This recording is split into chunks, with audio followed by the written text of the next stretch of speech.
Welcome to the Culture, Faith, and Politics podcast. I'm Pat Conkey, and I'm here again today with my friend Adam Swenson. And we're talking today about something kind of ridiculous, I'll admit, the sin of empathy. And you may have been hearing about this because there have been a couple of books that have come out lately around this idea of the sin of empathy. And I have some personal animosity, I suppose, towards some of the people who were involved in this that are putting out one of these books. It's called The Sin of Empathy. And then Adam has some experience like listening to one of the people who put out another one. So we're just going to talk in general about this topic a little bit today. And we're not experts on either of these books because I can only stomach so many of this kind of book in a given quarter, and so I haven't read either of these books right now, but I've listened to talks about these books, especially with Joe Rigney, who wrote The Sin of Empathy. And so I have a lot of thoughts on this, and I have some personal experience with some of the people that he's associated with. So, Adam, welcome. I'm glad to have you here. Thanks, Pat.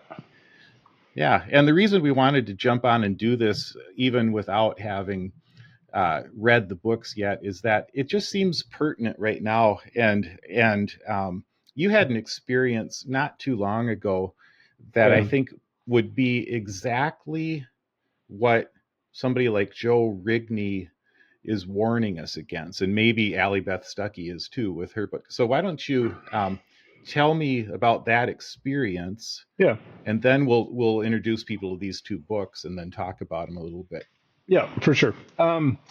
So to kind of set the stage for this, I'm a cancer survivor, had testicular cancer. So as I like to say, I'm half the man I used to be. But after I was NED, or no evident disease, for a few months anyway, their opportunity came up to go down to Florida for a gathering of guys from Florida, but other places too, who were all cancer survivors and some people who were actually really going through it. One of the guys we saw, brilliant Jewish man who was actually too sick to go to the gathering. We went to his house. Three of us went to his house, and he died 2 weeks after that. And just a holy time, and I mean, just an absolutely amazing person who is accepting his mortality with just utter grace and beauty. I mean, it was incredible. But I don't think I would have been in the same headspace as he was. But so we got together. We had 15 guys in this house. This big 7-bed, 5-bath, private pool, hot tub house. And normally when I have gotten together, I grew up in the church and I ran a mission organization and I worked at camps and blah, blah, blah. Normally if I'm spending a weekend with 15 guys, it's Christian guys, And so there's a lot less drinking and weed and swearing than there was with the cancer guys, right?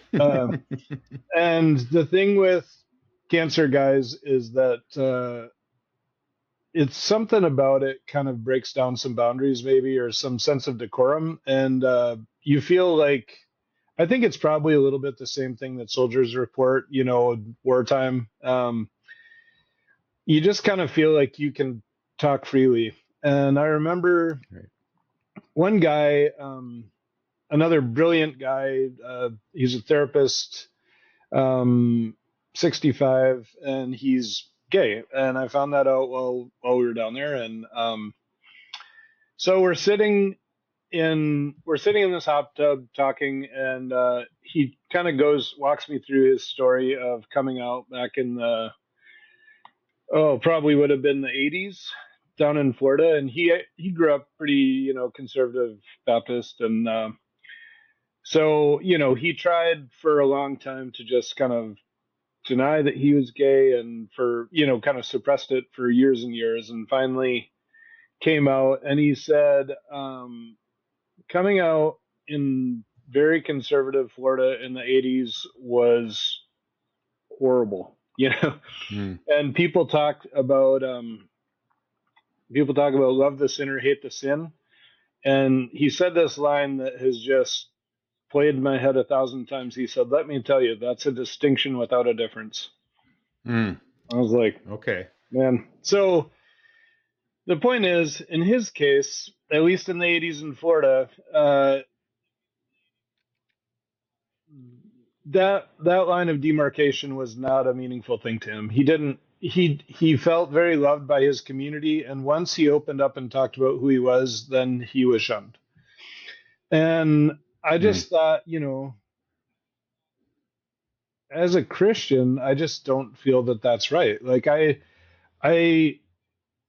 and I didn't get into this with him, but the thing is, he opened up to me because I had opened up to him. We'd been reciprocal. Like we were.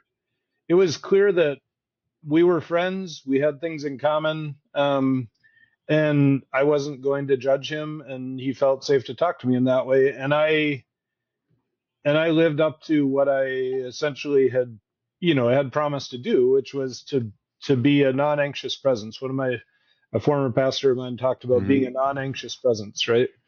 And Right. if you have a lot of anxiety, or if you have a lot of like pent up judgment waiting for a target to shoot at, people aren't going to talk to you. People aren't going to be real. And if that's the world that you live in, where you're always ready to judge things, or if somebody says something, it's going to offend you and it's going to shut you down or whatever, they're just not going to talk to you. And Mm. so we went around the table, with this group, and everybody told their cancer stories. And I mean, people talked about suicide attempts. One guy talked about that he was planning to die. He thought he was going to die in 6 months, and so he maxed out his credit cards traveling, Mm. and then his clinical trial worked, and then he didn't die, so he's got to pay his credit cards back now. We just talked about all this stuff, we had a retired Canadian Mountie, we had an ex Special Forces guy, we just had anybody and everybody, and it was amazing. So I guess the question is, depending on your view of empathy and of toxic empathy would say that what happened to me was wrong because it made me feel squishy on the area of being gay is a sin, and we need to be very clear about that, and we need to speak with razor sharp distinction, all that. But to me, that experience was really a highlight, because when you hear a bunch of people talk very openly, like men just in general don't do that. Like that's it just Mm. it just doesn't happen. 15 guys in a room, they're going to talk about, "Hey, how's that Packers game?" and Right. what temp do you cook your pork chops to, and this kind of stuff. So Mm. to me, I felt it was an experience I learned so much from, and I wouldn't trade it for anything. And so, you know, there we go. Mm-hmm. What do we do with Yeah. that? And so these two books, that's beautiful, by the way. Oh, But thanks. these two books that we're mentioning here, um, would both say, I assume, Yep. that that's the whole problem. Yep. That Yep. you had this experience, you felt these emotions, you're being led by your emotions, and now Yep. you're accepting something you shouldn't accept in another person, Yep. and this is why the world is going to hell in a handbasket. It's Indeed. empathy, man. It's Yeah. It's empathy. empathy. And Empathy is certainly the main problem that we have right now. yeah, right, Yeah. right. If we could only get rid of the empathy in the world, then we could solve all of our problems. That's So right. you used the phrase toxic empathy, and that's Yeah. the name of Allie Beth Stuckey's book, Yep. correct? Right. Yep. And then I used the phrase the sin of empathy, and I believe that this guy Joe Rigney has a book out now. Well, I know he Yep. does because I listened to an interview that he did with Al Mohler about it. It's just I just have to say, the Hmm. reason I've already said this in this interview, but the reason we're talking about this without having read the book is because I know myself well enough to know I want to talk about this. Yep. I don't want to read this stupid book because I've heard him talk about this already, and it, it it's angering to me.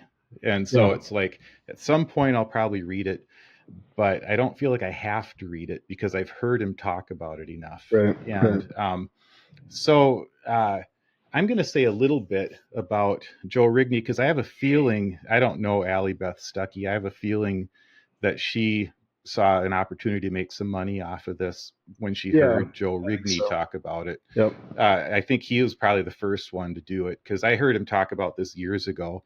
And sorry if I'm sounding cynical, but I think I've got good reason to be cynical in these recent years. So I guess I'm not sorry. So Joe Rigney, what I want to say about him, I don't know him personally, but I feel a little bit of a personal connection because the first time I heard him talk was several years ago when he was doing an interview with Doug Wilson, who's from Moscow, Idaho, and he's it's Canon Press, and it's these guys that these are there's really, I would say, two types of main Christian nationalists right now that are writing books and doing stuff. One is this group, the NAR, which Dave Johnson and I are right now doing a series of talks about the book, The Violent Take It by Force. That's the New Apostolic Reformation, and these are the they're whacked in terms of like the prophetic movement and all that kind of stuff. They're just very you can listen to our talks about that, but they're the ones that have Donald Trump's ear right now. Right. But then there's this whole other group out of they're the Seven Mountains people and Dominion. Yeah, yep. And the NAR, Pete, the Seven Mountains people. Pete Hegseth is a big fan of theirs. Yeah, we need to take dominion over all these different areas of culture, and yeah. Right. Yeah, and it's just So that's that book. That's that series of talks that Dave and I are doing. This group out of Moscow, Idaho, Doug Wilson and Canon Press. These are also Christian nationalists. They actually use the phrase. So Stephen Wolfe wrote the book, The Case for Christian Nationalism, which was I did read that entire book a couple years ago and made a few videos about it here. It was a really dumb book. But these guys are they're pseudo intellectuals is what I think they're really smart guys. Don't get me wrong. I think they're really smart guys, but they are they fancy themselves as intellectuals. And the thing is that what they're doing, their whole project of Christian nationalism, it takes a lot of different forms, but their whole project is just wrong. So then they're applying their intellect to, and again, they are smart. I'm not going to say they're not smart, but they're applying their intellect to prop up something that is just fundamentally not Christianity. And so then they end up saying a lot of dumb things. Like it sounds really smart for people who haven't studied. And this is the way that this Joe Rigney talks. I mean, he sounds like, he's really thought about this stuff. And he's like, he can even come across a little bit charming if you're into that kind of charm. But it's like, but he's fundamentally, my problem with Joe Rigney, I'm just going to say it, is that I think that he's fundamentally dishonest. His argument is fundamentally dishonest. I'm not saying he is as a person, but and the reason I feel a personal connection to it is that he was the dean or whatever they call it of Bethlehem Seminary in Minneapolis for a while at the time that I heard his interview. And I was at Bethlehem Baptist Church for 6 very formative years in my 20s. So that's John Piper's church. So I absorbed John Piper's teachings for 6 years. And it really shaped me. And I ended up rejecting a lot of it in later years. I ended up going in a different direction theologically than what I got from John Piper. But what I always felt about Piper is that he was honest. He Mm-hmm. would he would make he would make these arguments, and I know you have, you went through a lot of stuff in, Yeah. Yep. if you're lived in the Twin Cities and you're like in our general generation, Yeah. there's all this stuff under the Yeah. Yeah. surface about this theology that so but he was at least fundamentally honest, and he was going where he saw God leading him and where the scriptures took him and stuff. And he was Mm-hmm. starting with the scriptures, and he was starting with uh, his view of God as beautiful, and Yep. he saw the sovereignty of God as beautiful. And so he was expounding the scriptures, and I didn't always agree with where he went, but I felt he was honest. Joe Mm-hmm. Rigney, I think this argument that he's making about the sin of empathy, the first thing I'll say about it is that it's a fundamentally dishonest argument. He Mm. didn't sit around with his Bible and go, oh, empathy is a sin. What he did is he was he was is he was reacting to wokeism, as he would Yeah. call it. He was Right. reacting to the woke movement, and he talks about this in interviews, and how it's like, uh, this was before Trump became president. Mm. A few years before that, I think it sounds like that he first really started to think about this stuff. And what he saw was the common thread in wokeism was this sort of empathy that people were, and I think what he was seeing is that he they were losing people to what he saw as very worldly movements and Mm. unchristian movements, because Mm. people were empathizing with sinners, and Mm. they were taking it on and taking on their worldview. Right. And so again, the reason I feel personally about it is that I loved Bethlehem when I Right. was there, Right. and then to see this guy who was there at that time giving this interview just really bugged me, because I thought, even though I don't share a lot of the theology there anymore, I still felt like it was a place that was fundamentally honest. And this Mm. is just a ridiculous argument he was making. So he was starting from a place of anti woke, and he Yeah. was building a theology around that. So that's what I want to say first of all. So if I come across like really snide about this, it's because I'm just I'm so irritated with these people. That book, The Case for Christian Nationalism, was obscene, and it Right. was, but it doesn't come across that way. It comes across, if you don't study this stuff, as like, ooh, this guy's really smart. And he studied Calvin, and he studied like all these other people Right. Right. around that time, and oh, this is really something. And then you anyway. Well, So can I throw yeah, something there, go Pat? ahead. I think Yeah. um, you were alluding to the history that people have with Piper and in the cities. One thing that Mhm. I think we talked last video I was on, we talked about how MAGA is kind of a cult of personality under Trump, right?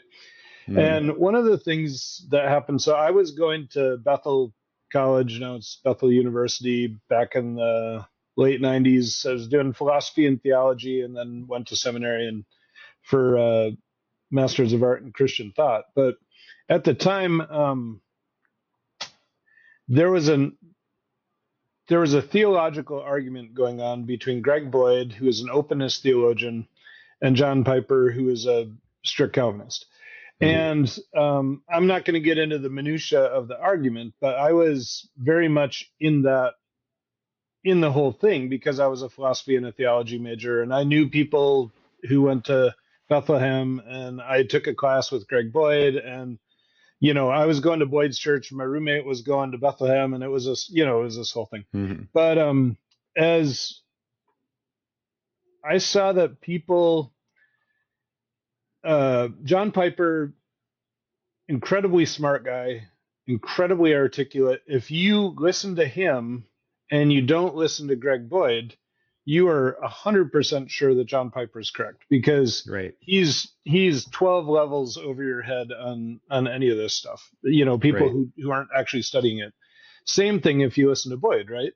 You listen to Mm-hmm. Boyd, he's charming, he's very funny, he's talks super fast, incredibly smart, Yeah. you know, Winsome. and he'll play drum solos sometimes just to get out like extra energy. Mm-hmm. And so what I found is that people would back the person that they listened to the most. Mm-hmm. And if they had exposure to both, then it went to kind of personalities, right? Mm. So the people who really loved logic, like people who needed the world to put everything in a box and make it make sense, and I need a formal uh, complete structural theology, and I need God to have complete sovereignty because then things aren't so chaotic. Mm. That personality lined up behind Piper, right? And then the artists and the people, like there's a personality test that grades you 1 to 100 on, and I got a 96 for openness. So Mm. I need things to be open. I need there to be possibilities in the future, you know, things like that. Right. So I found Boyd's point of view very compelling. And so I think, again, it just kind of goes back to, if you're listening to somebody in a vacuum and they're compelling, and especially if you don't have a background in the topic, it's going to sound right to you. Right. So, yeah. Yeah, and that's exactly what's going on here with Joe Rigney. I have, like, again, I haven't read the book, but I've heard him talk about Yeah. these ideas, and I know that he sounds convincing to people. By the way, regarding the Piper Boyd thing, so I attended Bethlehem for 6 years, and I secretly also was listening to Greg Boyd.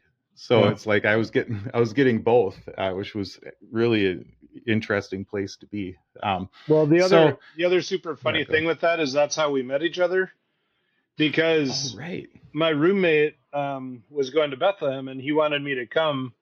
And I was like, I don't want to listen to John Piper. I'm just not in that headspace. I was mad about it.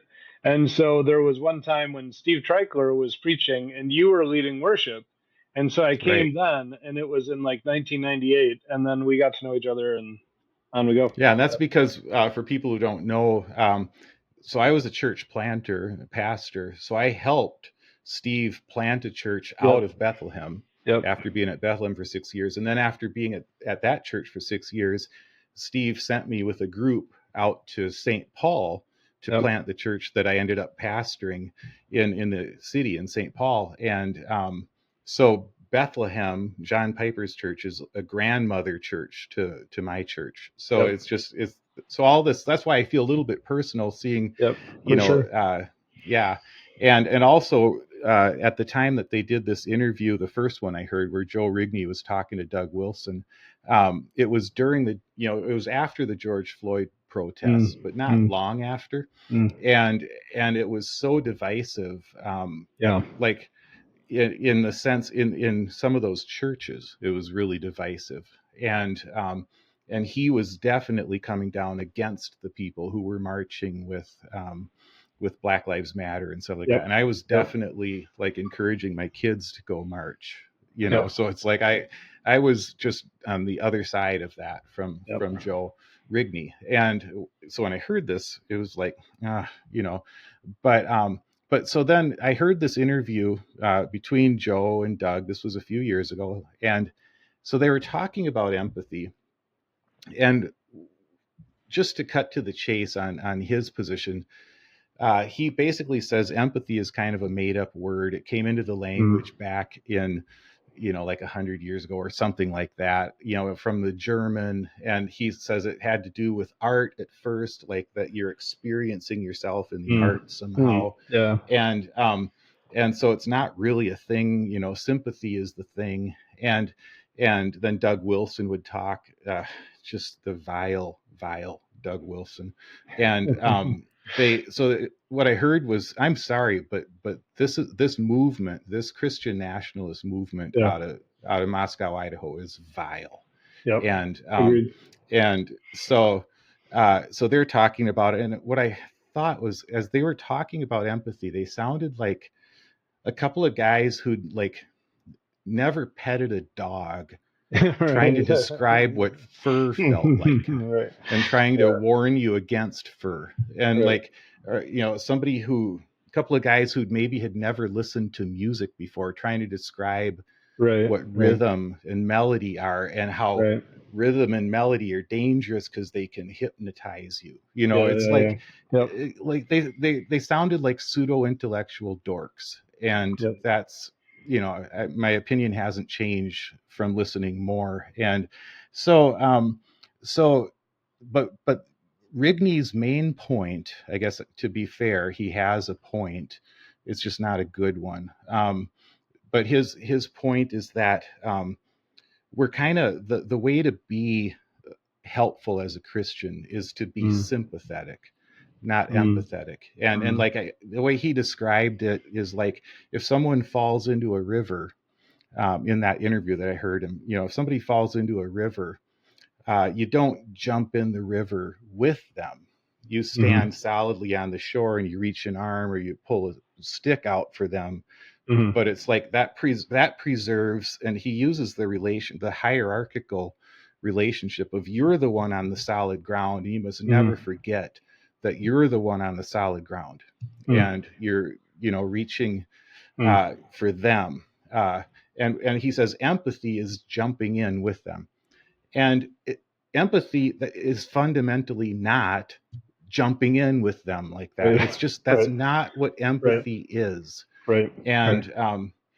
And so then I listened to this interview, with him, with Al Mohler, that he did just a couple of weeks ago about the book, and he's still talking it this way, but Mm. he's changed slightly in some of his framing it up. And he said, that in those earlier interviews that he did, people got really upset with him, and Mm. so that made him want to keep talking about it, which I think says a Mm. lot.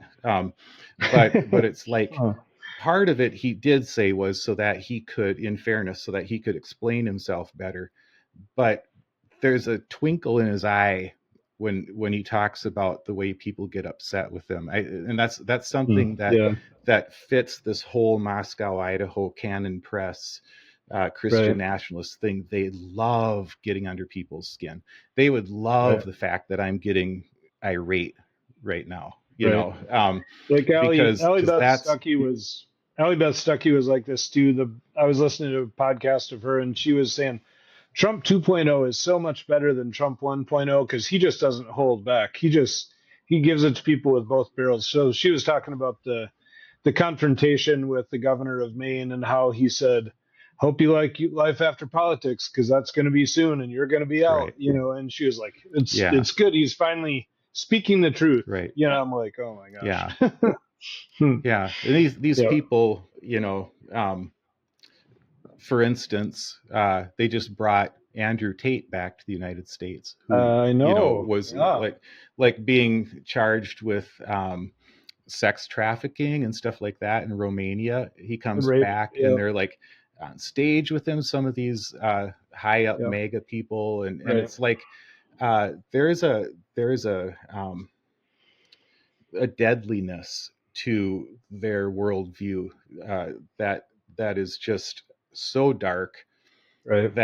that's why I don't smile when I hear somebody like Joe Rigney, who's just Right. this like, he looks like me. He's more handsome, but he's bald like me. He's got a better beard. He works on his beard. And Yeah. but it's like, he can put sort of a smirk on as he talks about how people are upset, about this and stuff.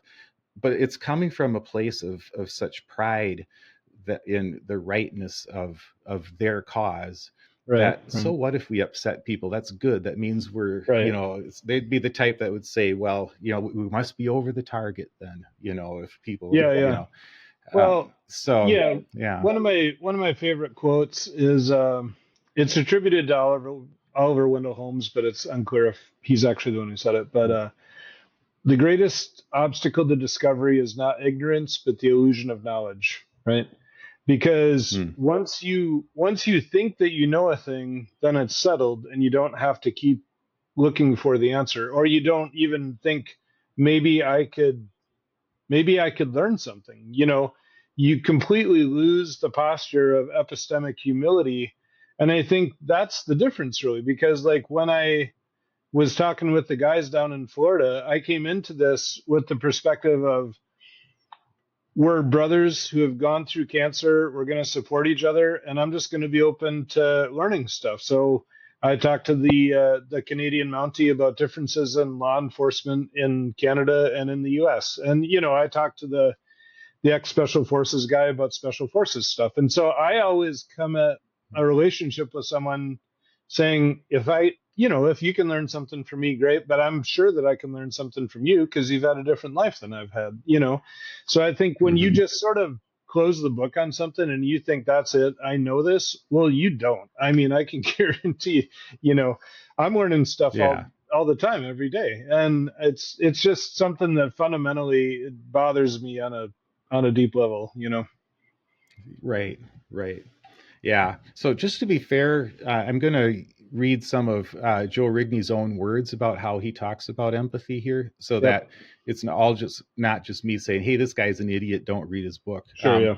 Read his book. Just when you read it, understand you're reading the words of an idiot, a smart one, but a dishonest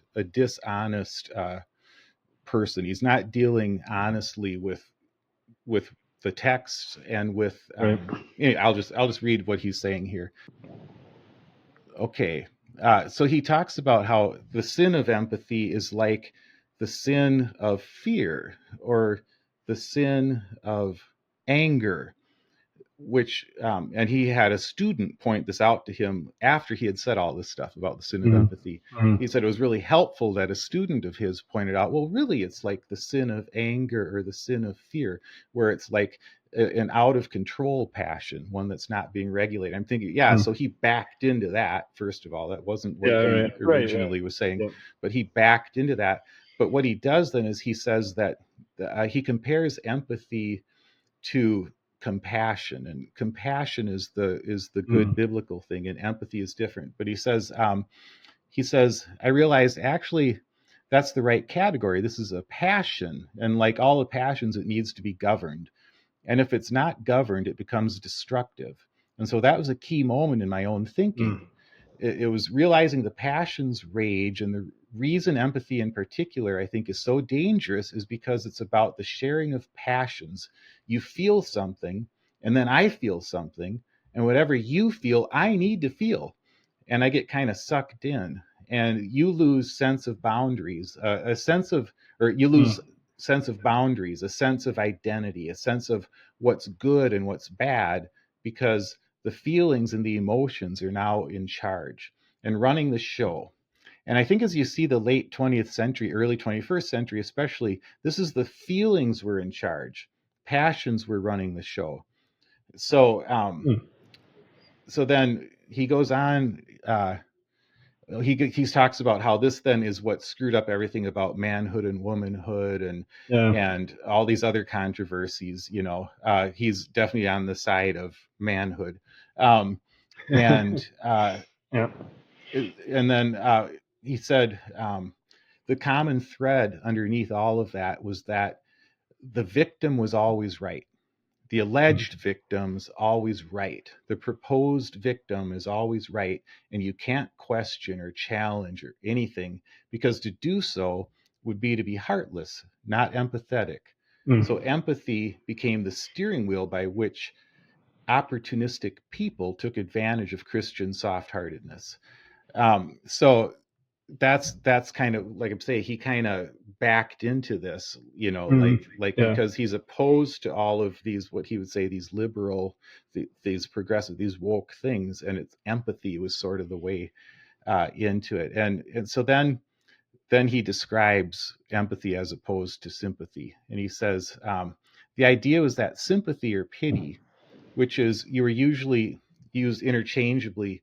Really, if you pity someone, you're in the dominant position, the helping position. They're in the pit, and you're not.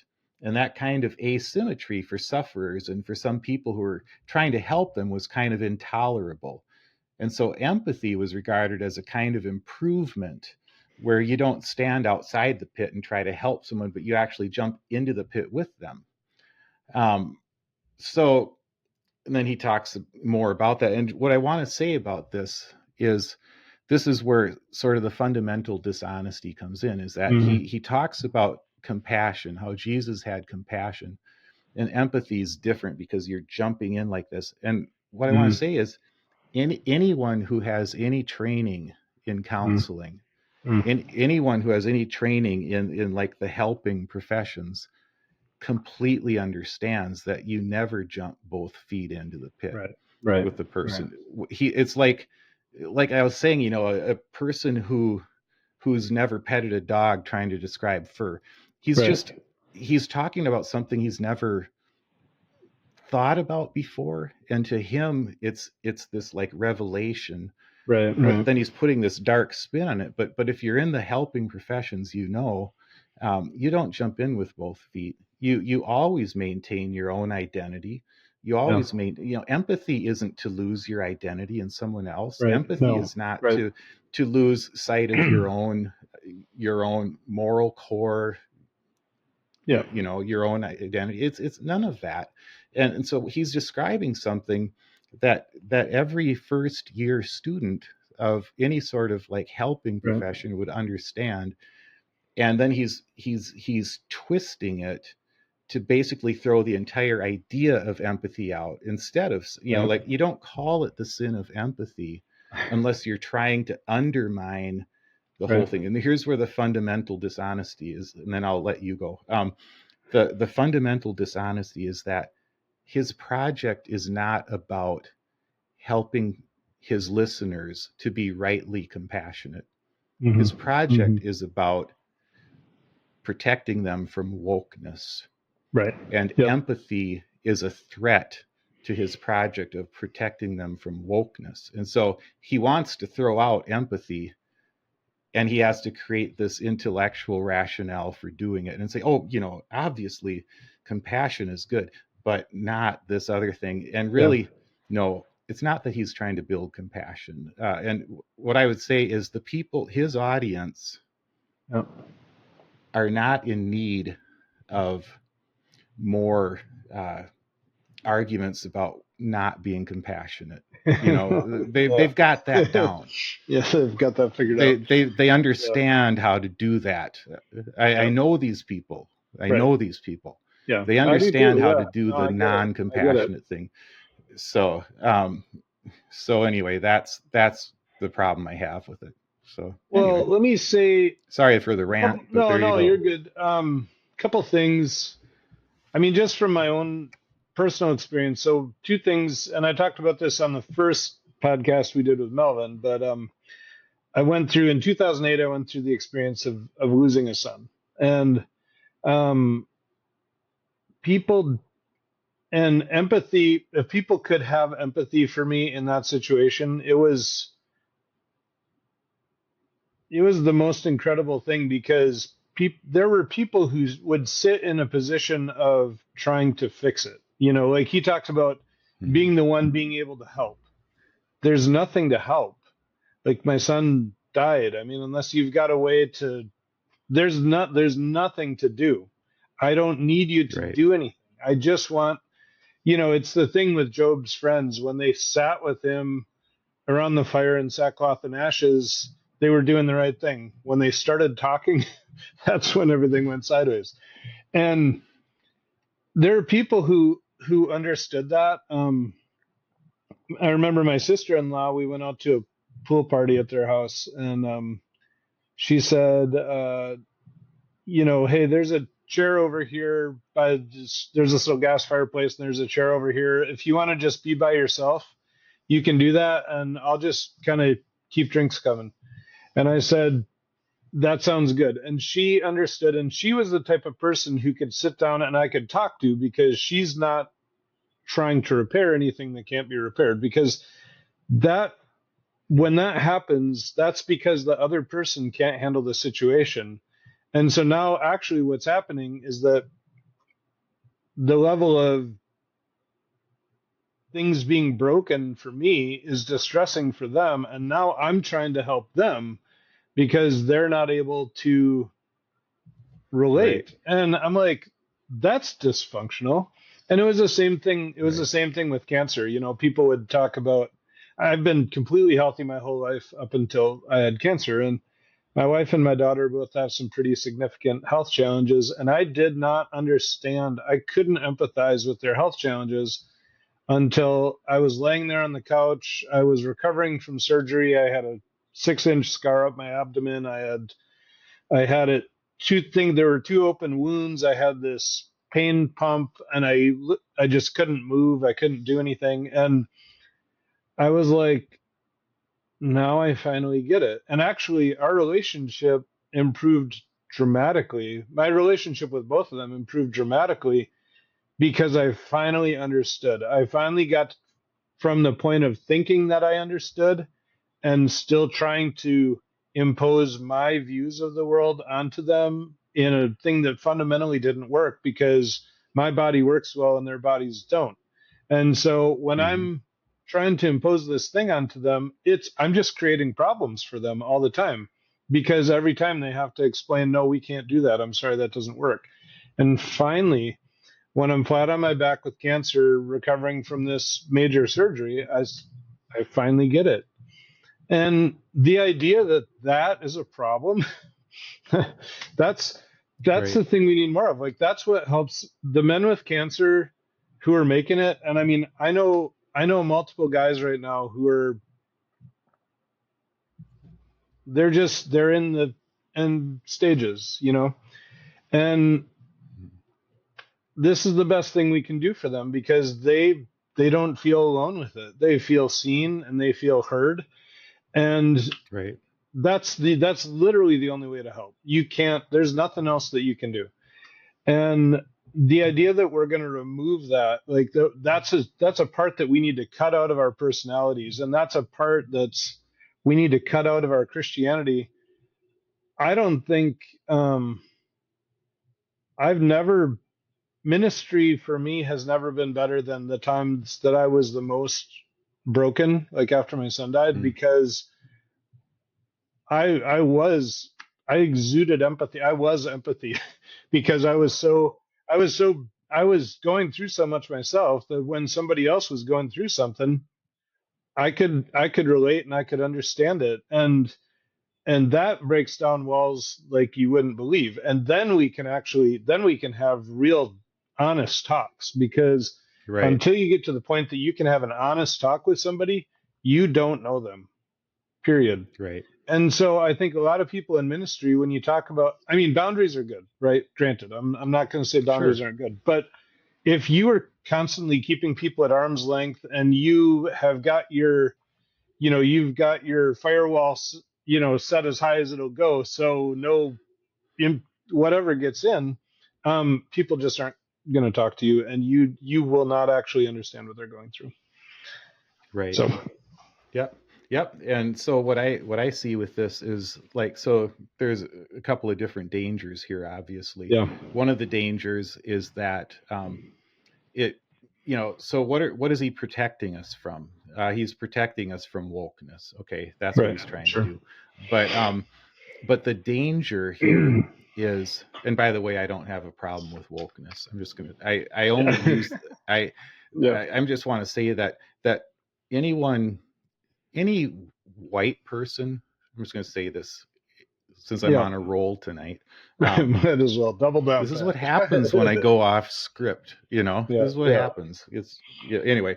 Um, any white person who uses the word wokeness yeah. unironically, Right, stop doing that. Just stop right, doing that. right. Yeah, But this is what he's coming against, and so, um, but the danger, obviously, is just that there's what you just described. It makes it so much harder for people to connect and to actually care and to serve. They start to mm-hmm. worry about, it's like they start to experience something like you experienced, what you described, the guy in the hot tub, how we started. Mm-hmm. Right. And then they're in that moment, and then they start to go, wait a minute.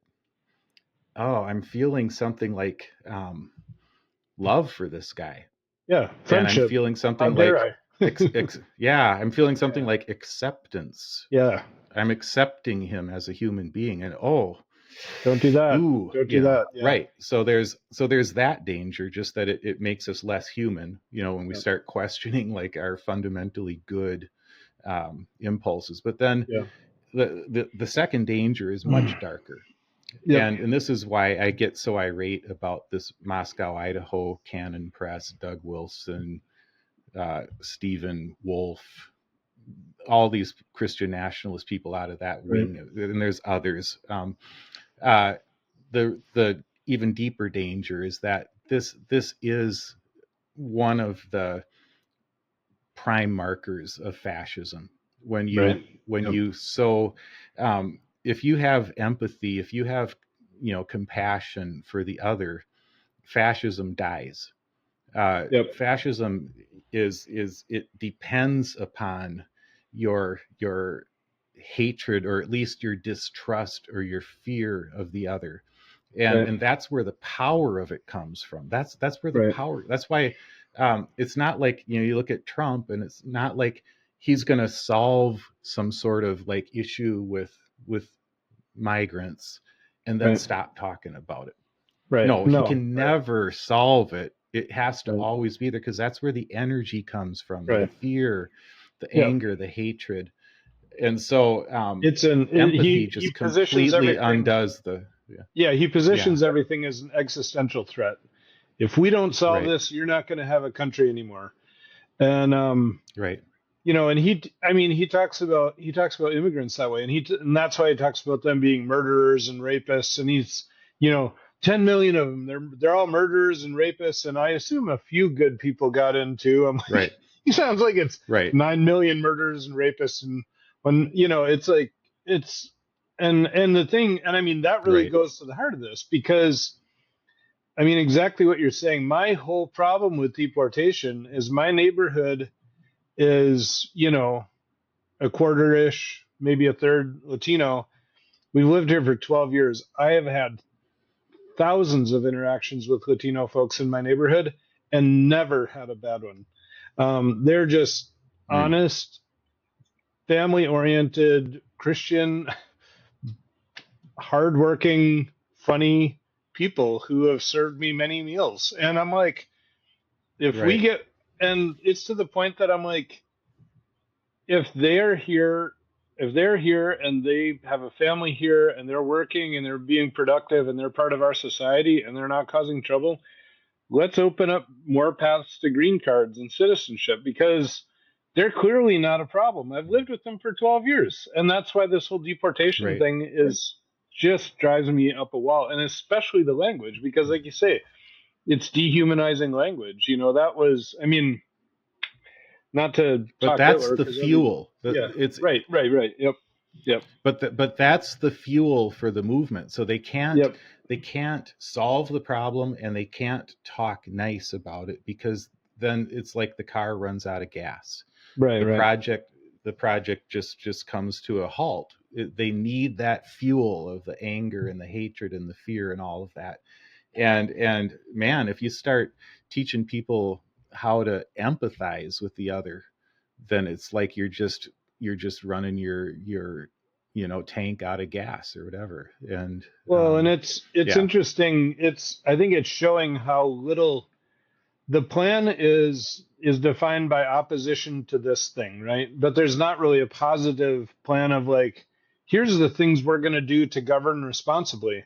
Like they're opposed to migrants, they're opposed to the administrative state, they're opposed to any sort of a functioning government, they're opposed to any sort of free trade. So we're going to destroy the government, we're going to impose tariffs, and we're going to mass deport people. And the markets are tanking, everybody hates us. Trump's approval rating is rightly in the toilet, because they don't they don't have any plan to make things better. Like I've run organizations and you've run organizations. As a leader, like, you need to do things carefully. You need to think right, through you need to think through things carefully before you implement something, and before you implement it publicly, you get your people together and you talk to them in like a real honest, genuine back and forth conversation and say, here's what I'm thinking, but I want to hear feedback. Is there anything I'm missing on this? And once you've got that really ironed out, then you start to roll it out, and you do so in a way that's not going to blow things up. And you look Right. at Doge, and it's like they're doing 180 degrees the opposite of that.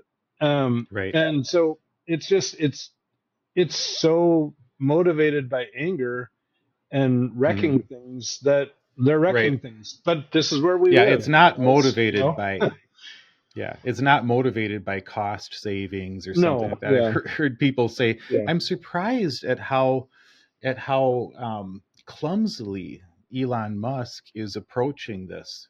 And it's like, you're only surprised because you didn't realize the whole point was to break this stuff to start with. right, Like right, yep, that's what it's about. I mean, you and I have not only run organizations, we've started organizations. right, I mean, when I planted our church, that was a yep, natural outgrowth of like a life where I'd started, several different businesses and enterprises and things like that. So it's like, of course, I went into the entrepreneurial part of right, yep, ministry with yep, starting a church. Not that you make money off of it, but it's starting things up, yeah, and it's so much harder to start something. It's so much harder to build something than it is yep, to destroy something. yep, And that's true with businesses, it's true with the government, it's true with relationships and yep, community. And this empathy is a core piece of building a community that's going to be anything other than just an insular thing. If you're going to be outward focused, if you're going to be yeah, truly building something that involves others, the other, you've got to learn empathy. And that's just not what they're interested in. That's not their project. That's not their agenda. So, right. anyway. Yeah, it's been interesting to me actually seeing. I've been kind of noticing some patterns with with Trump and then the cabinet and the people that are around him, and it seems like quite a lot have failed marriages and or sexual assault things, and I think it's because of this this need to be in control and domineering, and Mhm. we've both been married a long time. Like I'm coming up on 25 years here shortly, and I'm like, that is not how you stay married for Yeah, it's 25 years. 30, you know? it'll be Yeah, 38 years for me yeah, yeah, this summer. So yeah. yeah, yeah. So like, I have our marriage has taken steps forward when I have really listened carefully and tried to understand that. And I've become a much, much better person because of that. And our marriage has become much, much better. So if I'd come into it thinking I had all the answers and empathy was the problem, I don't think I would be married. But see, that's the thing. These guys who they think they know everything, they want to control everything, and people don't like that. People don't like being controlled and manipulated and told what to do and talked down to. But that's the energy, unless you're the group that it's beneficial to, because then you're not the group that they're manipulating and controlling and talking down to. They're Right. saying like there's the illegal protests. Illegal protesters will be deported. Well, apparently Right. January 6th is a legal protest, and marching around campus with a sign that says "Free Palestine" is Illegal. illegal Yeah. and is worthy of deportation, and that's hard to wrap your mind around. It's good to be king. You can Yeah, decide all right, those things. right. So, I liked what you wrote. I read your article Yeah, from I think it was like February 9th or something like that, where yeah, you wrote about this Florida experience, and yeah, you ended it in a way that I thought was powerful. And I think it'd be good if you read that, because sure, it's yeah, like, to me, it's like it's it's so real. And I'll just warn people, some of the language is pretty harsh, because that's what you were going through, and that's what yeah, you are going through, and these men are going through. But I'd like you to read that, because I just feel like it kind of sure, captured this, you know, sure. empathy Let me on a let group me pull it up right basis. here. Okay, I'm just gonna jump into it here.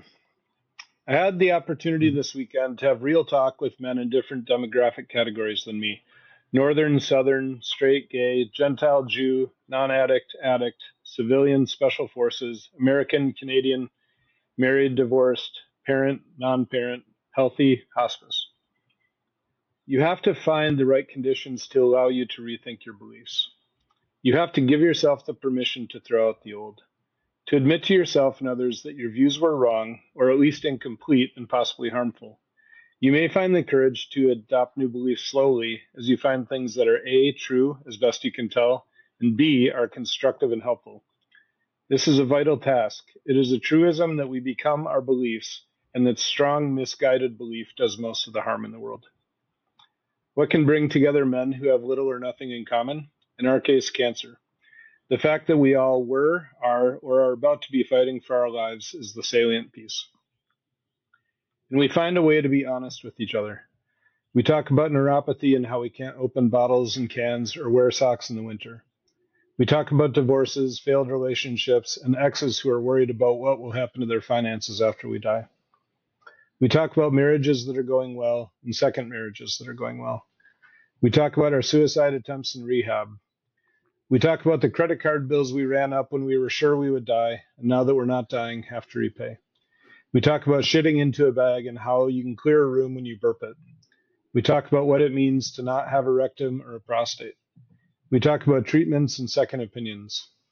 We talk about fear of dying and being ready to go. We talk about what's on the other side. You have to know how rare this is. It's a phenomenon that doesn't occur in nature. Men don't do this, but we should. And we did here. We listened to each other, and each of us became a little better for it. And we learned once again that we are not alone. And that knowledge makes all the difference. Amen. Thank you, Adam. Yeah, thanks, Pat.